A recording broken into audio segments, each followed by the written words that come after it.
Avec la taxe d'apprentissage, donnons-leur des ailes. Avec votre CCI, investissez dans votre avenir et celui de votre région. Faites votre déclaration et votre paiement en ligne jusqu'au 29 février 2012. L'aéroport Toulouse-Blagnac, le partenaire des entreprises du Grand Sud-Ouest, vous présente l'interview Objectif News de 18h.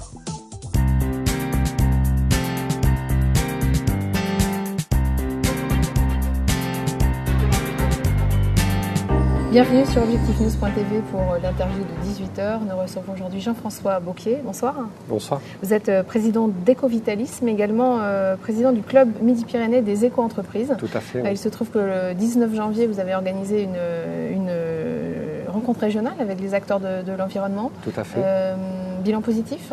Écoutez, à chaud, je dirais, ou du moins au lendemain, je suis un président très satisfait et très content, puisqu'il faut savoir que c'était une première et nous avons eu plus de 400 visiteurs qui se sont pressés, je dirais, à la cité d'Anthior pour venir discuter, échanger sur toutes les problématiques environnementales au sein des entreprises. Aujourd'hui, quelles sont vraiment les problématiques du secteur, sachant qu'on a quand même le sentiment dans le débat public que les questions d'environnement passent un petit peu au second plan ?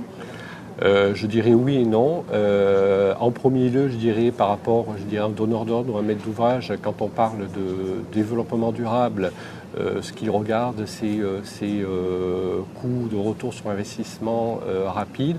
Et donc, il a tendance effectivement à se focaliser plutôt sur l'énergie, puisque vous savez que l'énergie, de mois en mois, et c'est pas terminé, va continuer à augmenter. Donc, souvent, je dirais, on aborde la problématique environnementale par cette problématique énergétique, mais je dirais d'un point de vue approche globale, un chef d'entreprise qui a cette démarche de développement durable ou d'environnement, c'est souvent un projet d'entreprise, donc plutôt un projet à long terme, et en passant, je dirais, par le démarrage de l'énergie, ensuite on déroule toute la problématique sociétale au sein de l'entreprise, au niveau des déchets, au niveau de l'eau, voilà. Est-ce que vous craignez que les budgets, les investissements en matière de développement durable, de gestion de l'énergie soient réduits ?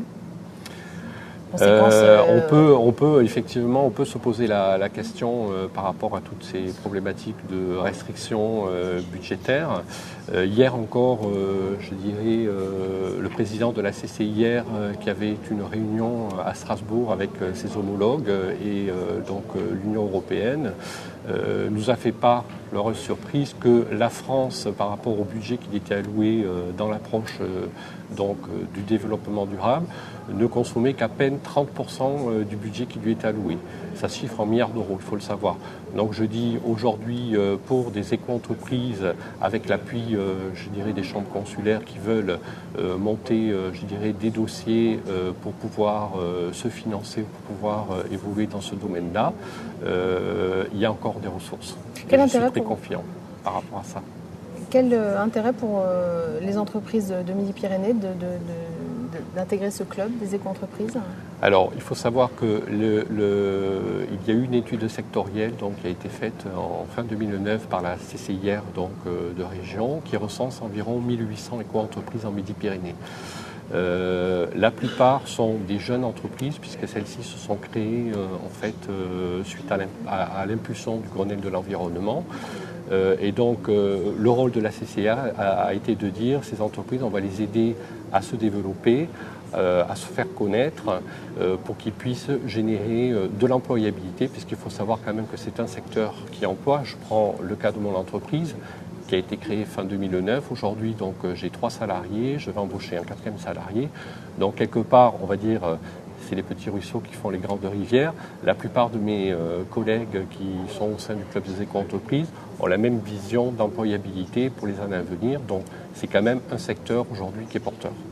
Vous leur permettez des mises en contact avec des clients, des services particuliers ? Alors, ce qui fait la force du club des éco-entreprises, c'est cette mise en réseau, je dirais, d'expertise sur les différentes thématiques de l'eau, de l'air, des déchets, des produits éco-conçus, qui permet, face à un donneur d'ordre qui a envie de s'engager dans une démarche développement durable ou environnementale, de pouvoir offrir une offre globale et je dirais de proximité. Vous êtes vous-même dirigeant d'Ecovitalis, on le disait au début, qui est un bureau d'études. Vous êtes positionné sur quel type de marché ? Alors au début, je dirais en tant que bureau d'études fluides, donc forcément nous sommes positionnés sur le secteur de l'énergie. Mais ce que j'ai voulu à travers la création de ce bureau d'études Ecovitalis, c'est de développer la dimension environnementale qui n'était pas encore inclue à l'époque dans le cas de bureau d'études fluides classiques qu'avait Pignon sur rue depuis 20 ou 30 ans. Merci. Merci.